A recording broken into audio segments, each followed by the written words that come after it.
Bismillahirrahmanirrahim. Welcome to the video session Cantab Publishers. Dear students, for complete understanding of General Science Class 3, you need the following 4 books.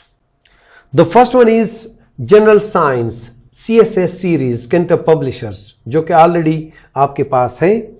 इसके साथ ज्यादा बेहतर होगा कि चूंकि these are summer vacations तो आपके पास समर पैक भी मौजूद हो. जो एसएलओज आप लोग सीखेंगे जनरल साइंस बुक में, उन एसएलओज को कवर करना, उनकी एक्टिविटीज मौजूद हैं आपके समर पैक में.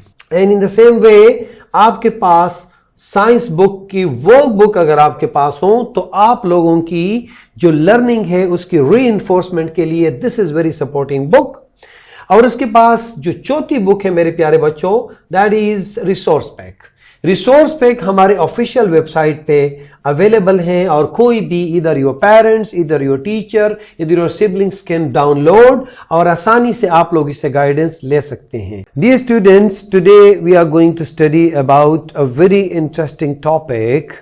आप लोगों ने इससे पहले डिफरेंट हैबिटाट्स के बारे में भी पढ़ा और उन हैबिटाट्स के अलावा आप लोगों ने उन फैक्टर्स के बारे में भी पढ़ा, इन्वायरमेंटल फैक्टर्स जो कि जरूरी होती हैं इन सारी हैबिटाट्स पे जिंदगी गुजारने के लिए.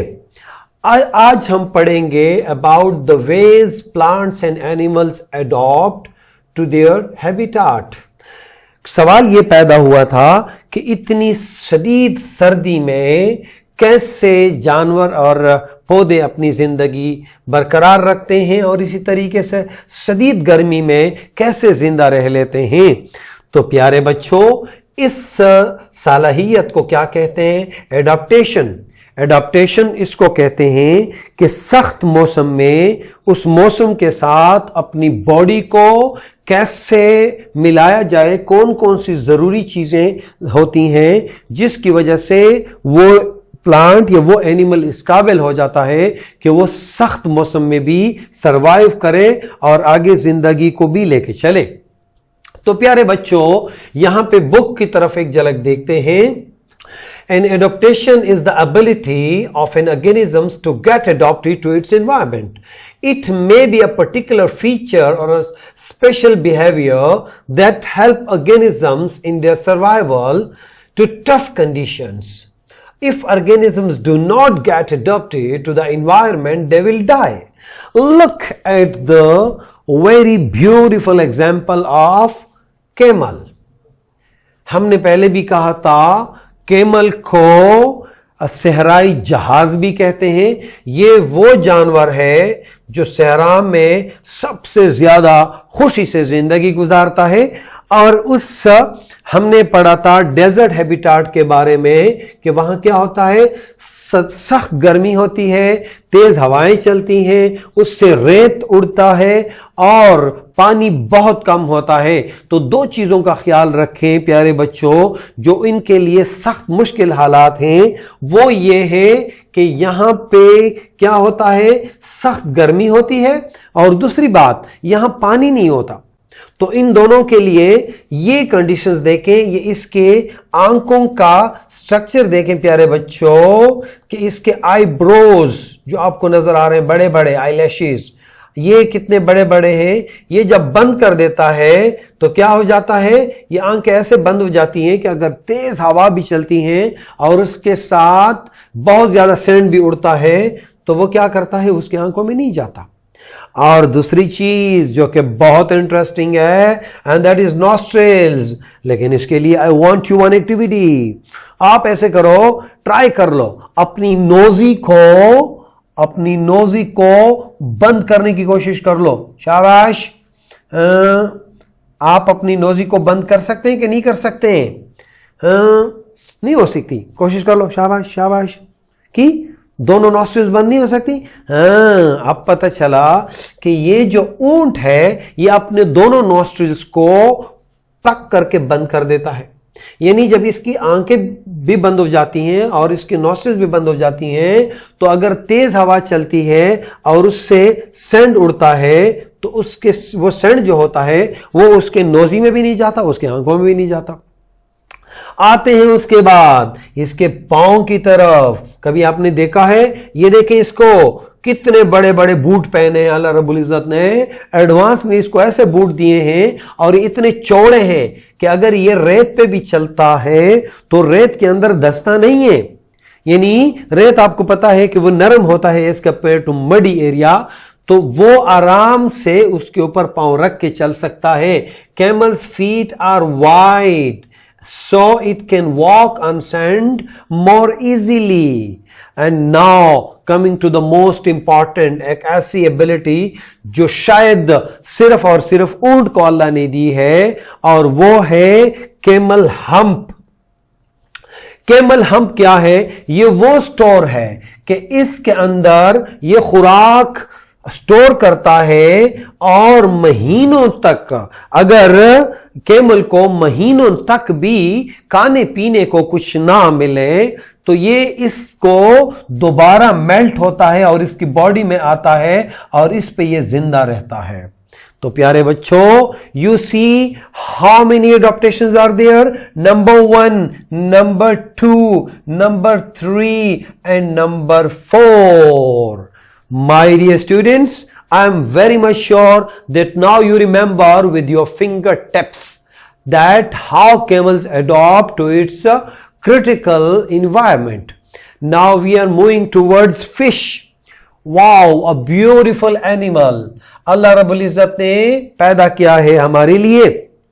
तो प्यारे बच्चों, एक चीज मैं आपसे जरूर पूछूंगा, हम जब पानी में गोता लगाते हैं, जब डाइव करते हैं, आप लोग स्विमिंग पूल में गए होंगे, तो वहां पे हम 30 सेकंड से ज्यादा नहीं रह सकते, हम वापस आते हैं। कभी सोचा है कि ये जो फिश है ये पानी में कैसे जिंदा रहता है, पानी में सांस कैसे लेता है? तो इसके लिए सबसे बड़ी एडॉप्टेशन जो है प्यारे बच्चों, इसमें होते हैं गिल्स। ये देखें, और ये गिल्स की मदद से क्या करता है, ये बारीक और ये इतने क्विकली इसको वाइब्रेट करता है कि वो पानी में से ऑक्सीजन यहां से आसानी से ले लेता है, जो कि इंसान में नॉस्ट्रल्स हैं और हम सांस लेते हैं नाक से और मुंह से, जबकि फिश क्या करता है, वो गिल्स से सांस लेता है। तो एक तो ये हो गई। दूसरी बात ये कि हम तो इतनी तेजी से स्विम भी नहीं कर सकते पानी में, तो उसके लिए फिश के पास ये बहुत फिन्स होते हैं जो तेजी से, ये प्यारे जो आपको नजर आ रहे हैं हवाई जहाज की तरह, ये क्या करती हैं, इसकी मूवमेंट से, यानी हमारे 2 हाथ होते हैं, इतनी बॉडी स्लिम बॉडी नहीं होती, यानी जो उसमें रुकावट होती है, लेकिन यहां पे देखिए अल्लाह ने इससे कितनी प्यारी बॉडी दी है, इधर भी फिन्स है, इधर भी पूरी बॉडी में। इससे जब ये जैसे थोड़ा सा भी इनको हिला दे तो ये वेरी क्विकली स्पीड से जाता है। उसके बाद आते हैं पीछे एक इस लाइन की तरफ। A lateral line in fish works like a radar to detect movement and vibration in water. वो देखता है, अगर उसके करीब कोई चीज आता है तो वो पानी में जो छोटी सी वाइब्रेशन होती है तो वो भी इस रेडार की मदद से वो करता है। इसके बाद प्यारे बच्चों एक और चीज, इसकी बॉडी इतनी स्लिपरी होती है कि अगर कोई इसको पकड़ने की कोशिश करे तो नहीं पकड़ सकता। तो प्यारे बच्चों, इसकी 4 मेनली एडेप्टेशंस है। Number 1 gills, number 2 fins, number 3 radar और नंबर 4 स्लिपरी बॉडी, यानी इसकी बॉडी स्लिपरी होती है। कभी आप लोगों ने देखा है, कभी जिंदा मछली को पकड़ने की कोशिश की है? Well done, my dear students. कभी ये भी ट्राई कर लो। And now we are going towards another adaptation. This is also a very beautiful animal. You see, and this is polar bear. हमने पोलर रीजन हैबिटाट में भी इसके बारे में पढ़ा था। आओ प्यारे बच्चों, कि इतनी सख्त सर्दी में बर्फ में रह के ये कैसे अपने आप को जिंदा रखता है और मुतमईन रखता है। तो उसके लिए सबसे पहले नॉस्ट्रिल्स को देखें, nostrils can be close during swimming. ये फिश की तरह होता है, बड़ी तेजी से गुत्ता लगाता है, डाइव करके आगे निकल जाता है, पानी में भी स्विम करता है, और उसका जो नॉस्ट्रिल्स है ये एरिया छोटा है और ये बड़ी आसानी से इसको बंद कर देता है। उसके बाद हमने जिक्र किया था पहले भी, layer of fat under its thick skin keep it warm, यानी इसकी बॉडी में जो फर है और फर के नीचे इसमें फैट ज्यादा है, चर्बी ज्यादा है, जिसकी वजह से उसका बॉडी टेम्परेचर सही रहता है और उसको गर्म रखता है। उसके बाद नेक्स्ट चीज क्या है, its prey animals can not see white snow. हमने ये भी जिक्र किया था, जैसे बर्फ ऐसे ही इसकी शक्ल। तो इसके जो दुश्मन है, वो जो इस पे अटैक करते हैं, उनको तो ये नजर ही नहीं आता, राइट। इसके बाद इसके पावरफुल पास है, are large and wide, it can easily walk on snow. तो प्यारे बच्चों, आप लोगों ने देखा कौन कौन सी इसकी एडाप्टेशंस हैं, कौन कौन सी चीजें जिसकी वजह से वो अडॉप्ट करता है। Number 1 nostrils, number 2 layer of fat, number 3 its colour different, like the colour of snow, यानी द कलर ऑफ आइस, तो उसके अंदर रहता है। And the 4th one is पा, इसके लार्ज पॉज स्ट्रांग है और बड़ी आसानी से उसको इस्तेमाल करता है और बहुत तेजी से, यानी वो स्पीड के साथ आगे जा सकता है। Now coming towards one of a beautiful plant that is called cacti.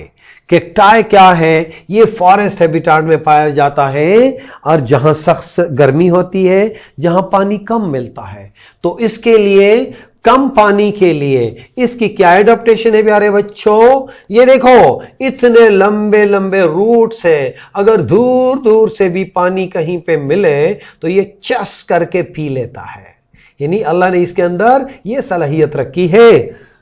दूसरी एडाप्टेशन क्या है, पानी आता भी है और इसके स्पाइन से प्यारे बच्चों, इसके लीव्स नहीं है, क्योंकि आपको पता है कि ये लीफ क्या होती है, लीफ चौड़ी होती है और उससे पानी का जो निकलना होता है, यानी वो ज्यादा चांसेस होती हैं। इसके मुकाबले में इसके सिर्फ स्पाइक्स हैं, यानी स्पाइन्स हैं।